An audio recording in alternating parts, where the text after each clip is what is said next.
앞뒤 좌우로 인사하시죠. 오늘도 행복한 하루 되십시오. 여러분, 에베레스트나 히말라야 같은 고산지대를 올라가는 등산가들은요, 몇 달 동안 철저한 준비의 시간을 가집니다. 그중 그들이 가장 중요하게 생각하는 것이 있는데요. 그것은 뒷산부터 차근차근 높은 산으로 순서대로 올라가는 훈련입니다. 이 다양한 과정을 통해 등산하다 일어날 수 있는 여러 가지 실수에 대한 대비 그리고 경험을 쌓는다고 합니다. 동네 뒷산을 오르다가 잠깐 발을 헛디디면 문제가 없습니다. 약간 삐어서 파스를 바르든지 아니면 정형외과를 잠깐 찾으면 되죠. 특별한 장비를 챙기지 않아도 뒷산 정도면 무사히 오르락 내리락 할 수 있습니다. 하지만 히말라야 같은 설산을 오르다 고글이 벗겨지면요, 실명을 하게 됩니다. 장갑을 떨어뜨리면 동상에 걸려서 손을 평생 쓰지 못하게 되죠. 하나의 매듭도 실수를 해서는 안 되기 때문에 평안한 상태, 평범한 상황에서 완벽히 성공하고 나서 차근차근 난이도를 올려가는 이런 훈련을 등산가들은 준비한답니다. 여러분, 믿음이라는 것은요, 믿음도 차근차근 단단하게 성장하는 것이 중요합니다. 순간의 유혹을 이기는 것은 당연하죠. 또한 평온의 상태, 잘 되고 있는 상태에서도 믿음을 지키는 것은 중요합니다.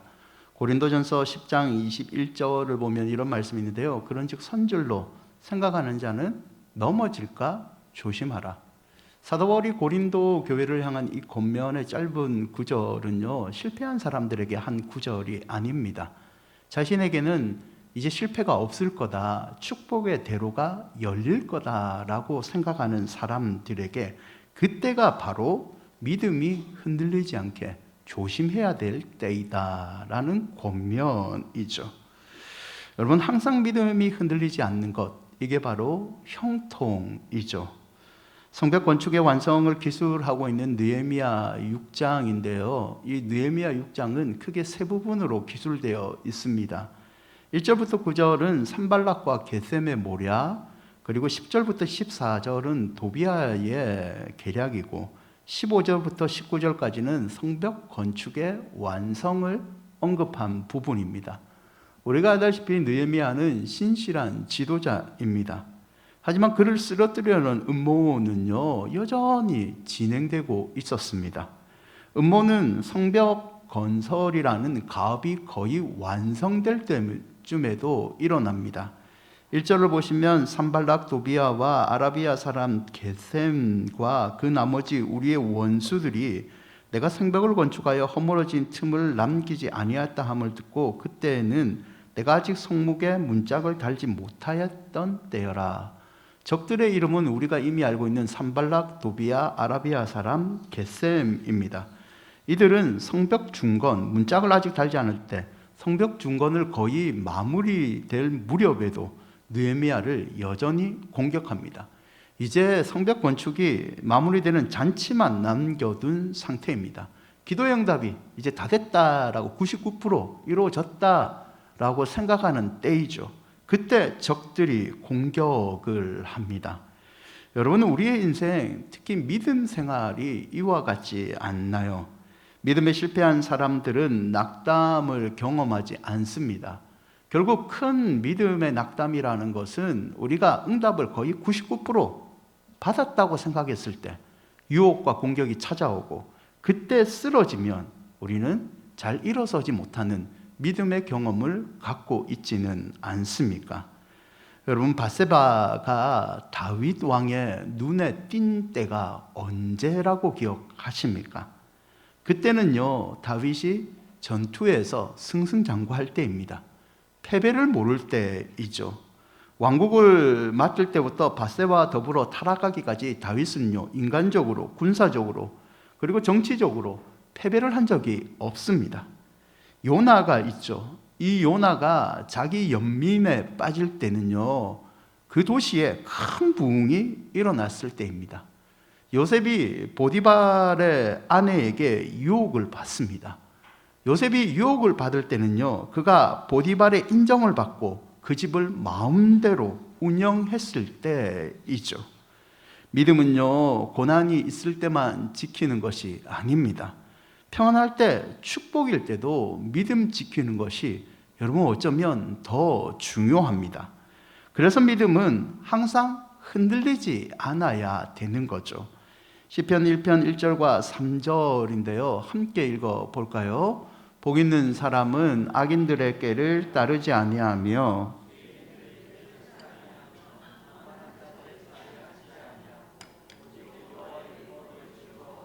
그의 율법을 주야로 묵상하는도다. 그는 시냇가에 심은 나무가 철을 따라 열매를 맺으며 그의 잎사귀가 마르지 아니함 같으니 그가 하는 모든 일이 다 형통하리로다. 아멘. 복 있는 사람에 관해서 시편 기자가 언급한 부분이죠.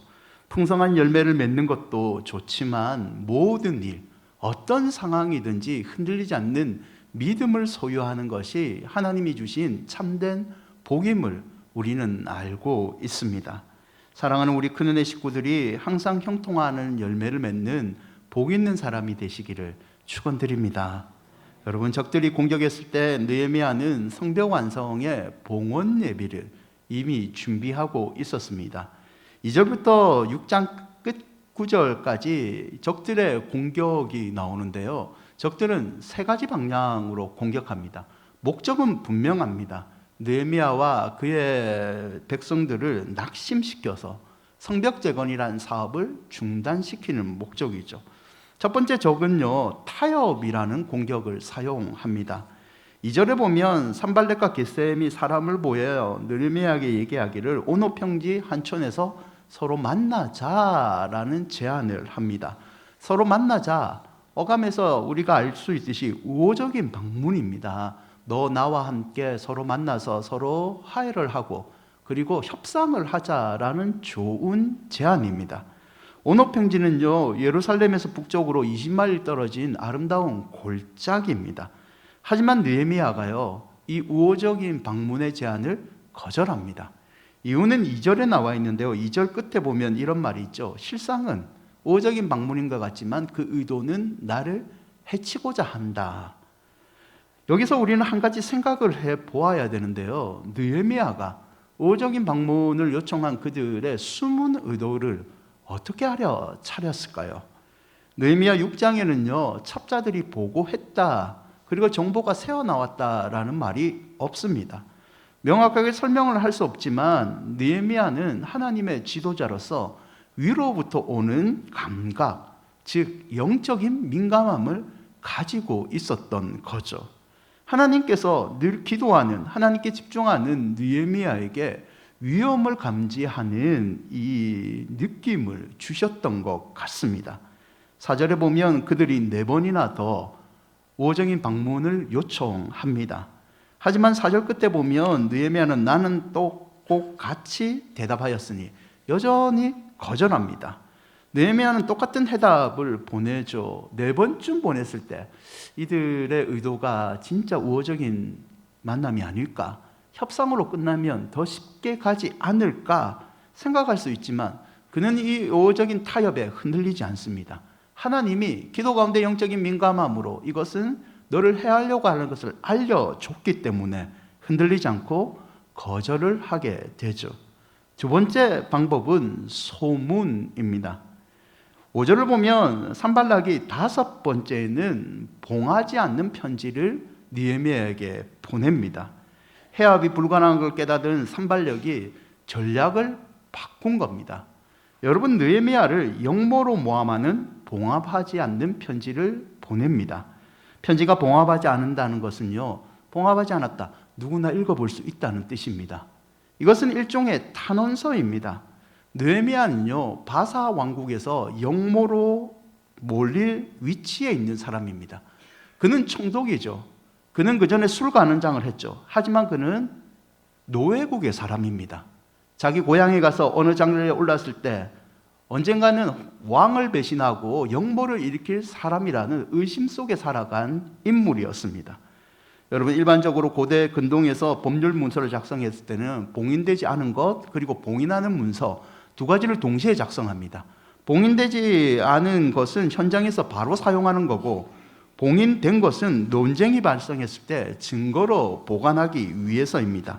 6절과 7절에 보면 내용이 적혀 있는데요, 그 내용에는 이방 사람들에게 도는 소문이 적혀 있습니다.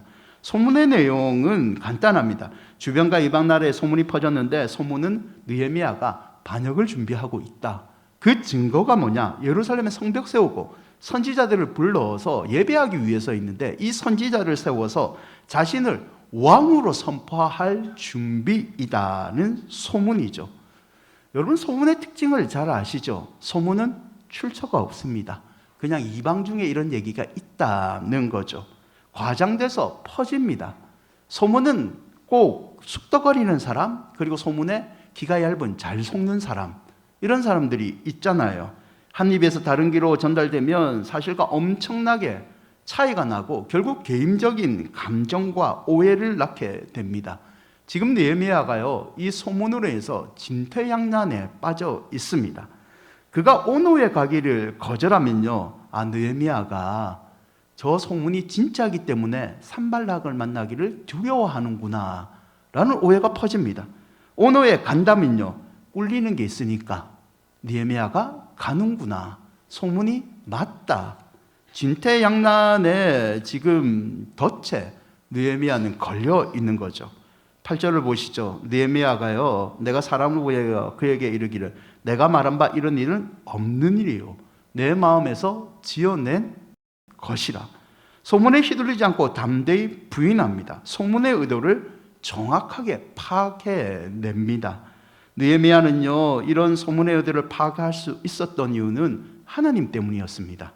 9절에 보면 이런 말이 있죠. 이제 그들이 다 우리를 두렵게 하고자 하여 말하기를 그들의 손이 피곤하여 역사를 중지하고 이루지 못하리라 함이라.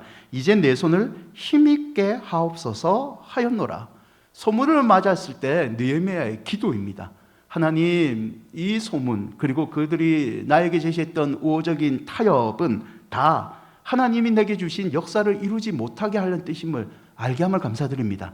하나님, 내가 흔들리지 않도록, 소문에 우리 백성들이 휘둘리지 않도록 내 손을 힘있게 해주십시오. 믿음을 지켜주십시오. 느헤미야는 하나님 뜻, 그 뜻 안에서 그 외의 것들은 듣지 않는 하나님 믿음 안에서 소문에 꾸준히 버티는 행동을 보여줍니다. 세 번째 공격은요, 도망이라는 타협이 제시됩니다. 10절에 보면 르헤다벨의 손자 들라의 아들 스마야가 나타납니다. 이 스마야가 느헤미야에게 하나 제시를 하죠. 그 밤에 산발락 일당이 쳐들어오는데 느헤미야여, 목숨은 부재되지 않겠느냐. 느헤미야, 외소, 성전 외소로 피해 몸을 닦고 몸을 숨기자라고 제안을 합니다. 11절에 보면요, 참 좋은 제안인 것 같은데 느헤미야가 스마야의 이 제안을 거절합니다. 나 들어가지 않겠다라고 얘기하죠. 느헤미야가 도망가지 않겠다는 이유는 두 가지인데요. 하나는 그는 총독입니다. 적이 쳐들어왔을 때 백성들을 버리고 총독이 도망가면 지도자로서 신뢰를 잃어버린다. 두 번째는요, 그가 도망가자고 제안한 곳이 성소입니다. 성소. 성소의 지성소는요, 제사장 외에는 들어갈 수가 없습니다. 느헤미야는 제사장이 아니죠. 제사장이 아닌 자신의 위치를 알고 있기 때문에 아무리 목숨이 위태로워도 하나님의 말씀을 어길 수 없다는 경외심을 지금 보여주고 있는 거죠. 12절에 보면 하나님께서 다시 느헤미야에게 영적인 민감함을 주십니다. 깨달은즉 그 스마야는 도비야와 산발락에게 뇌물을 받고 거짓 예언을 했던 거죠. 스마야를 사주한 도비야의 계략을 하나님 때문에 느헤미야가 알아차리게 됩니다. 여러분, 도비야는요, 느헤미야에게 너 일단 살아야 된다, 본능대로 행동하라, 본능대로 행동할 때 말씀 어겨도 된다라고 제안을 했죠. 여러분, 느헤미야가 성벽을 건축하면서 겪었던 이 세 가지 일은요, 오늘날 흔히 그리스도인이라고 말하는 우리가 하나님의 사역을 감당할 때 누구나 겪을 수 있는 일입니다. 하나님을 일을 하기 위해서 또 응답을 받기 위해서 우리는 다양한 방법으로 유혹도 받고 공격도 받습니다. 여러분, 이 다양한 방법의 시험 힘들죠. 하지만 이 시험을 이기면 우리의 믿음은 단단해져 어떤 시험에도 흔들리지 않는 믿음을 소유하게 될 줄 믿습니다. 고린도전서 10장 13절인데요. 함께 읽어볼까요? 사람이 감당할 시험 밖에는 너희가 당할 것이 없나니 오직 하나님을 믿부사 너희가 감당하지 못할 시험 당함을 허락하지 아니하시고 시험 당할 쯤에 또한 피할 길을 내사 너희로 능히 감당하게 하시느니라. 우리 살면서 앞으로 더 많은 시험을 만날 수 있습니다. 여러분, 그러나 기억하십시오. 여러 시험이 우리를 괴롭힐지라도 하나님이 그 시험보다 더 크십니다. 하나님이 우리에게 감당할 능력도 주시고 피할 길도 능히 주시는 분이죠. 우리 큰은혜 식구들이 어떤 시험이라도 능히 감당하는 이 믿음을 소유하시기를 축원드립니다. 그러면 느헤미야는 어떻게 이런 다양한 공격에 흔들리지 않았을까요? 첫째는요, 그는 믿음으로 이겨냅니다. 스마야가 찾아왔죠. 산발락 이 땅에 보낸 자가 밤에 온다. 성전 외소로 피해 문을 닫고 숨자라는 달콤한 제안을 합니다. 느헤미야는 거절합니다. 느헤미야가 거절한 이유는 지성소는 특별히 하나님이 임재한 곳이고 하나님이 말씀하셨는데 제사장만 들어갈 수 있다는 말씀 때문에 거절합니다. 여러분, 목숨이 위태할 때는요, 일단 살고 봐야 됩니다. 본능대로 행동하잖아요. 사사로이 행동하지만 느헤미야는요, 믿음으로 본능을 이겨냅니다. 물론 살고자 하는 욕망이 내 안에 있지만 하나님의 말씀이 그것을 금지하였다. 나는 본능 때문에 믿음을 저버리지 않겠다는 행동을 지금 보여주고 있는 겁니다. 여러분, 우리는 하나님을 일을 하다가 소문 등 여러 가지 어려움을 당한 적이 있습니다. 앞으로도 우리는 소문 등 여러 가지 어려움을 당할 것입니다. 여러분, 그때 여러분은 믿음을 선택하셨습니까? 아니면 본능을 선택하셨습니까? 이동규 좀 하나님은 이해하실 거야. 일단 나 살고 봐야지 하나님께 예배하고 하나님 전도도 해야 되지 않겠습니까? 본능, 이 본능도 하나님 주신 마음 아닌가요? 라는 본능을 혹시 선택하지 않았습니까? 여러분, 느헤미야는요, 자신과 대적들 사이에 하나님께서 내려주신 믿음 가지고 그 대적들의 공격조차도 자신의 목숨도 하나님의 손에 맡깁니다. 믿음을 보여준 거죠. 그래서 하나님이 느헤미야에게 지혜도 주시고 적들의 의도를 알려차리는 마음도 주심으로 결국에는 성벽 건축이라는 하나님의 꿈을 이루게 해 주셨던 거죠. 느헤미야 6장 15절인데요. 성벽 역사가 52일 만인 엘르월 25일에 끝났다라는 기록이 있습니다. 엘르월 25일에 시작한 지 50일 만에 성벽이 신속하게 건설됩니다. 여러분, 쉽게 건설된 것은 아닙니다. 적들의 수많은 공격이 있었고요. 엘룰은 8월에서 9월에 건기입니다. 이 건기 때 날씨가요, 최소 40도입니다. 45도, 50도가 넘는 더운 날씨죠. 숨쉬기도 힘든 어려운 시간 동안 50일 만에 성벽을 건축합니다. 여러분, 성벽을 건축할 때요, 돌을 사용합니다. 조그만 돌 아니죠. 큰 돌덩이를, 크고 무겁건 이 돌덩이를 느헤미야와 백성들이 옮겨서 성벽을 52일 만에 완성합니다. 16절을 보시면 우리의 모든 대적과 주의 이방 족속들이 이를 듣고 성벽 건축의 얘기를 듣고 두려워하여 낙담했는데 그들이 고백하기를, 이 역사는 누가 이루었습니까? 하나님이 이루었다는 적들의 입에서 이런 고백이 나오게 되었던 거죠. 여러분, 우리가 보기에 이룰 수 없을 일이 있을지라도 하나님은 하실 수 있습니다. 아멘. 인생 살면서 내 힘으로 안 되는 일이 이루어졌잖아요. 그러면 성도는 바로 알아차려야 됩니다. 그것은 내가 한 것이 아니라 하나님이 해주신 겁니다. 아멘. 이런 믿음의 고백이 우리 생애에 계속된다면 우리 인생은 또 다른 하나님의 기적을 맛보는 풍성한 인생이 될 줄 믿습니다. 두 번째, 느헤미야는요 순종으로 이깁니다. 느헤미야는 시험의 때에 자신의 유익, 목숨을 구하지 않습니다. 말씀을 어기지 않습니다. 주저없이 그는요 하나님의 말씀을 선택합니다. 느헤미야가 목숨을 구걸하기 위해 말씀을 어기는 넓은 자리에 가지 않고 좁은 자리에 간 것은요, 후에 마태복음에서 예수님이 언급한 것을 생각나게 합니다. 마태복음 7장 13절과 14절인데요. 함께 읽어볼까요? 좁은 문으로 들어가라. 멸망으로 인도하는 문은 크고 그 길이 넓어 그리로 들어가는 자가 많고, 생명으로 인도하는 문은 좁고 길이 협착하여 찾는 자가 적음이라. 여러분, 말씀이 가르친 이 좁은 길 진짜 힘듭니다. 저도 알고 여러분도 알지 않습니까? 하지만 이 좁은 길로 우리가 가야 되는 이유는요, 하나님이 명령하셨기 때문입니다. 그 좁은 길이 우리의 생명길이라고 분명히 예수께서 말씀하셨기 때문이죠.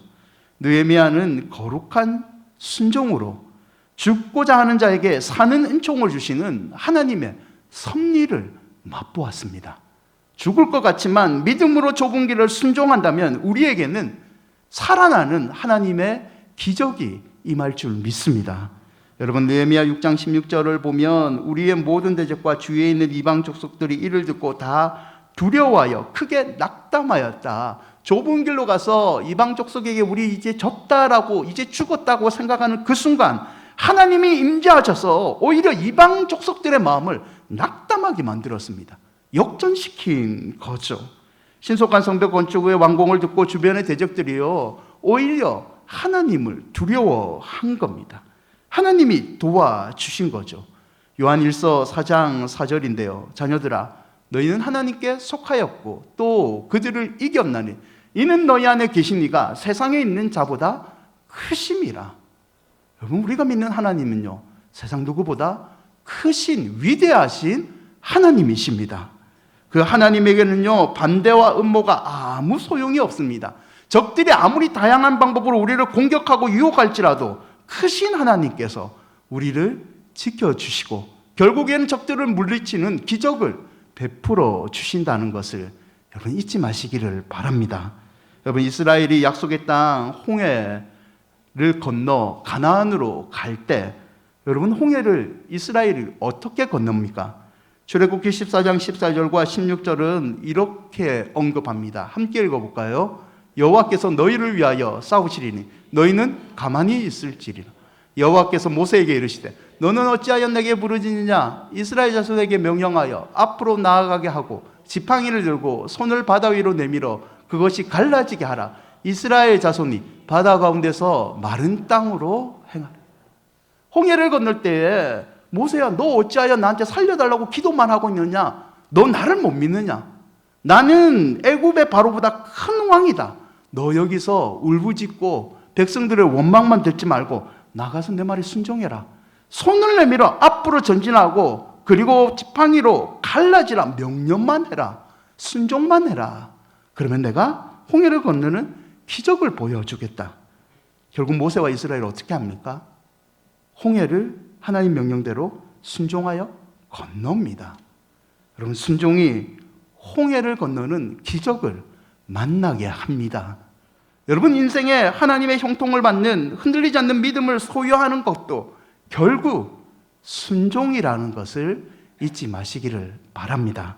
여러분이 지금까지 선택한 이 믿음 후회하지 마십시오.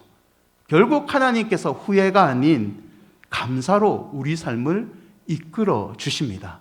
그 비결이 바로 순종이라는 것을 다시 한번 마음속에 새기는 여러분이 되시기를 바랍니다. 말씀을 맺고자 합니다. 한 정신병자가요 밤에 몰래 백화점에 침입을 합니다. 그리고 밤새도록 장난질을 쳐요. 어떤 장난이냐면 가격표를 자기 마음대로 붙입니다. 10,000원짜리에는요 100만 원을 붙입니다. 200만 원짜리에는요 5,000원을 붙여 놓습니다. 지 맘대로 가격표를 바꾼 거죠. 근데 재밌는 일은요 그 다음날 일어납니다. 사람들이 백화점 문을 여니까 손님들이 막 몰려오잖아요. 손님들이 물건을 봤을 때 뭘 봅니까? 가격표 보잖아요. 가격표를 보고 아무도 의심하지 않습니다. 그 엉터리 가격표를 보고 그대로 물건을 사가는 겁니다. 200만 원을 5천 원에, 만 원짜리를 100만 원 주고 사가는 거죠. 여러분, 무엇을 말하는 것 같습니까? 뭐가 정말 중요하고 뭐가 정말 가치 있는지를 모르고 사는 연약한 인생을 보여주는 이야기 아닙니까? 우리는 믿음이 없으면요, 아주 가치 있는 것을 쓸데없다고 얘기합니다. 아주 쓸모없는 것은 정말 귀하다, 반드시 지금 내가 얻어야 된다라고 얘기합니다. 엉터리 가격표 백화점에 와서 물건을 사가는 사람은요, 다른 사람이 아니라 바로 접니다. 그리고 여러분이죠. 안타까운 인생을 쓸데없는 것, 가치 없는 것을 붙잡고 몸부림치다가 그런 마치는 인생이 안타까운 인생 아닙니까? 여러분, 느헤미야는요, 위기 가운데 본능을 선택하지 않습니다. 그는 힘들지만 믿음을 선택하고 하나님 말씀에 순종을 선택함으로 또 한 번의 깊은 하나님의 은혜를 체험합니다. 이사야 40장 28절과 31절인데요. 마지막으로 함께 읽을까요? 너는 알지 못하느냐, 듣지 못하느냐, 영원하신 하나님 여호와